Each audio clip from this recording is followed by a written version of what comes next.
오늘 본문에서 하나님은 이 땅에 부패하여 포악함이 가득한 것을 보시면서 이제 홍수로 심판하실 그 결정을 하셨습니다. 하나님의 계획을 노아에게 말씀하시며 방주를 짓도록 말씀하십니다. 노아와 그 가족들을 구원하실 것을 약속하시면서 땅 위에 사는 모든 생물을 한 쌍씩 모아서 이제 그들의 생명을 보존하도록 양식을 저축하게 하는 그 언약을 노아에게 주십니다. 그리고 노아는 하나님의 모든 명령을 다 준행하는 것이 또 오늘 본문의 내용입니다. 오늘 말씀을 좀 더 자세히 보시겠습니다. 하나님은 이 땅의 부패의 원인을 사람에게 두십니다. 이 부패의 원인이 사람에게 있다고 말씀하시는 것이죠. 12절 말씀 같이 읽겠습니다. 시작. 하나님이 보신즉 땅이 부패하였으니 이는 땅에서 모든 혈육 있는 자의 행위가 부패함이었더라. 땅이 부패하게 된 원인이 혈육 있는 자들의 그 행위, 그러니까 생명이었던 사람이 하나님의 영이 떠나 후에 육신으로서 행한 그 모든 행위가 부패했기 때문이라는 것을 말씀해 주시고 있습니다.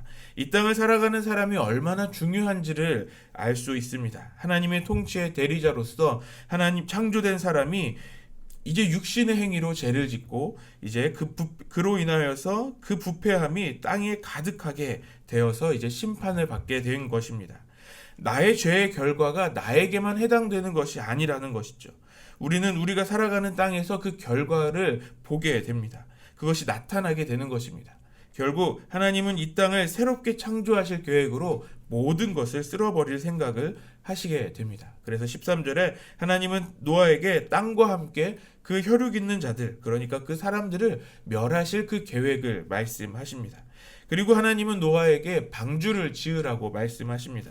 그리고 방주를 짓는데 필요한 모든 재료들, 또 그 방법들, 마치 그림을 그리시는 것처럼 정확한 치수와 그 모양과 창의 위치 등을 말씀하시면서 정확한 설계를 주십니다.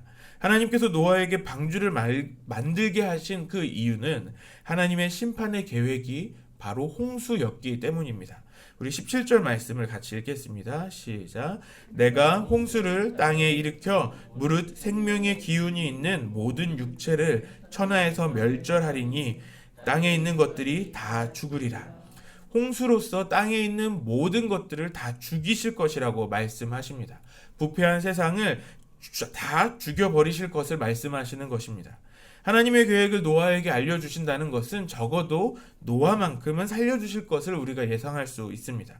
하나님께서 홍수의 계획을 노아에게 말씀하시면서 그래서 이제 노아와 언약을 맺으십니다. 바로 18절부터 21절까지의 내용입니다. 우리 18절부터 21절까지 말씀을 같이 읽겠습니다. 시작. 그러나 너와는 약을 세우리니 너는 내 아들들과 내 아내와 내 며느리들과 함께 그 방주로 들어가고 혈육 있는 모든 생물을 너는 각기 암수 한 쌍씩 방주로 이끌어들여 너와 함께 생명을 보존하게 하되 새가 그 종류대로 가축이 그 종류대로 땅에 기는 모든 것이 그 종류대로 각기 둘씩 내게 나아오리니 그 생명을 보존하게 하라. 너는 먹을 모든 양식을 내게로 가져다가 저축하라. 이것이 너와 그들의 먹을 것이 되리라. 구약에서 등장하는 첫 번째 언약입니다. 그러니까 이제 노아는 하나님의 언약을 받는 첫 번째 사람이 되게 되는 것입니다. 그런데 우리가 보통 언약이라고 한다면 어떻게 진행되는 것이냐면 두 당사자 간의 합의로서 이루어지는 것입니다. 그런데 지금 하나님이 말씀하시는 언약은 하나님께서 일방적으로 하신다는 것을, 하나님께서 주도적으로 하신다는 것을 우리가 볼 수 있습니다. 또 언약이라는 것은 이제 서로 조건을 제시하고 그 조건에 맞을 때에 서로 그 맞는 그 보상을 하는 것이 일반적인 것인데, 이 언약의 내용을 보면 좀 반대로 말씀하는 것 같습니다. 하나님께서 노아와 노아의 가족들을 살게 하실 것을 먼저 말씀하십니다.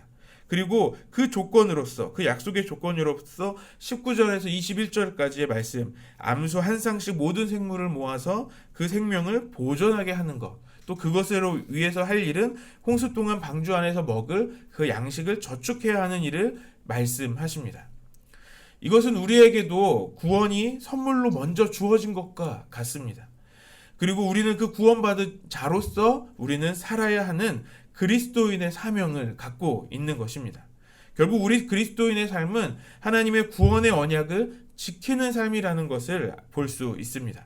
우리는 구원받은 자로서의 그 삶을 살아야 하는 것입니다.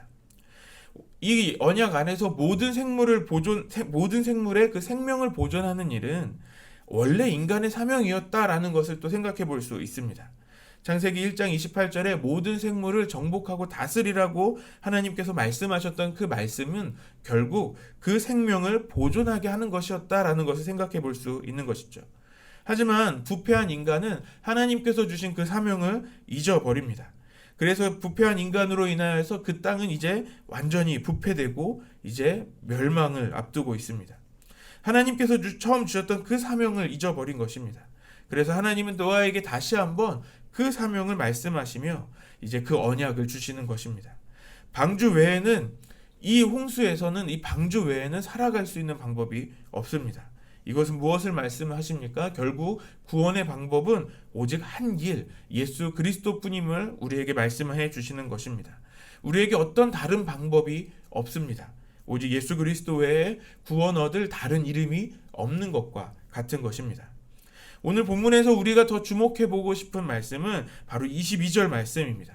이 언약을 받은 이 노아의 삶의 모습이 어떻게 살아가는지, 어떤 결론을 가지고 오는지를 말씀해 주고 있습니다.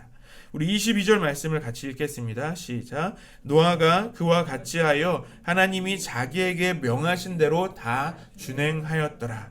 세번역 성경으로 다시 보면 노아는 하나님이 명하신 대로 다 하였다. 꼭 그대로 하였다라고 말씀합니다. 노아는 하나님께서 명령하신 대로 그 모든 것을 준행하였다라고 기록하고 있습니다. 완료형입니다. 다 이룬 것이죠. 말씀하신 그대로 다 했다는 것입니다. 큰 방주를 만드는 일은 쉬운 일은 아니었을 것입니다. 만드는 기간도 굉장히 긴 시간이 걸렸을 것이라고 우리는 예상할 수 있습니다. 말씀이 단 한 절로 21절과 22절에 한 절로 표현되어졌기 때문에 이것이 굉장히 짧은 것이라고 생각해서는 안 됩니다. 하루 아침에 만들어질 수 없으며 만들어질 수 없습니다. 정확한 연수에 대해서는 몇 가지 해석이 있을 수 있습니다만 분명한 것은 짧은 시간이 아니었다는 것입니다. 그 긴 시간을 그렇다면 이 노아는 어떻게 보냈을까요? 우리가 이것을 상상해 볼 수 있겠습니다. 이 많은 재료를 구하기 위해 아주 오랜 시간 수고했을 것입니다. 그리고 또 주변의 사람들은 그 노아가 그 긴 시간 동안 방주를 만드는 것을 보면서 그냥 지나치지는 않았을 것 같습니다. 아마도 그 악하고 그 부패한 그 폭력적인 그 시대의 사람들, 그 죄인된 사람들은 그 노아의 모습을 이해하지 못했을 것이고 그렇게 하는 모습을 보며 비난하고 조롱했을 수도 있습니다. 하지만 노아는 그 모든 어려움 가운데서도 끝까지 하나님의 말씀을 지키며 그 일을 이루어 내었다라고 말씀하고 있습니다. 오늘 말씀 안에서 그 과정을 자세하게 소개하고 있지는 않습니다.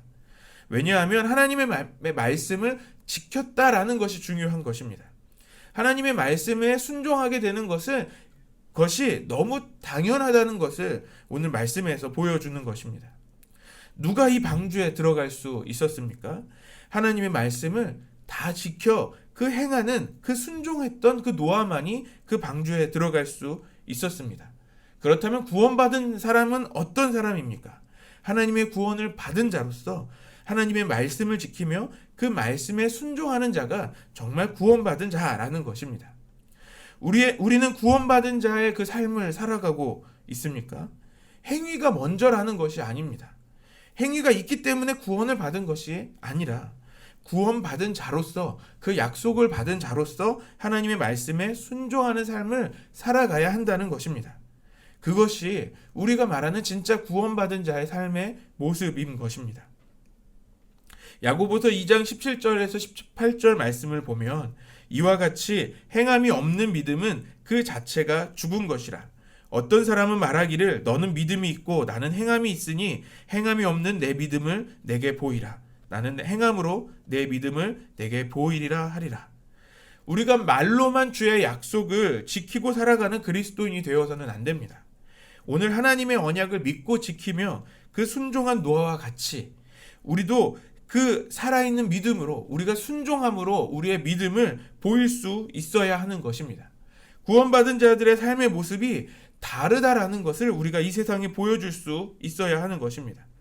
우리는 우리의 순종하는 모습을 통해 우리의 믿음을, 그 구원받은 사람의 모습을 보여줄 수 있어야 합니다. 이 모습이 구원받지 못한 사람들에게는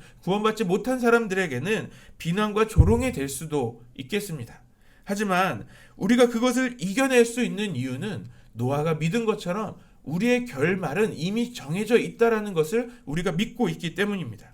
우리는 이미 그 구원의 선물을 받은 것을 알고 있기 때문에 우리의 삶의 모습도 달라질 수 있는 것입니다. 우리가 더욱더 그 믿음으로 순종할 수 있게 되는 것입니다. 우리의 순종은 우리가 구원을 얻기 위한 조건이 아닙니다. 이미 얻은 구원으로 인하여서 너무 당연하게 나타나는 결과입니다. 우리가 구원받은 자로서의 삶, 그리고 그리스도인으로서 하나님 나라의 백성으로서 노아와 같이 끝까지 순종하는 우리 안성열린교회 모든 성도님들 되시기를 소망합니다.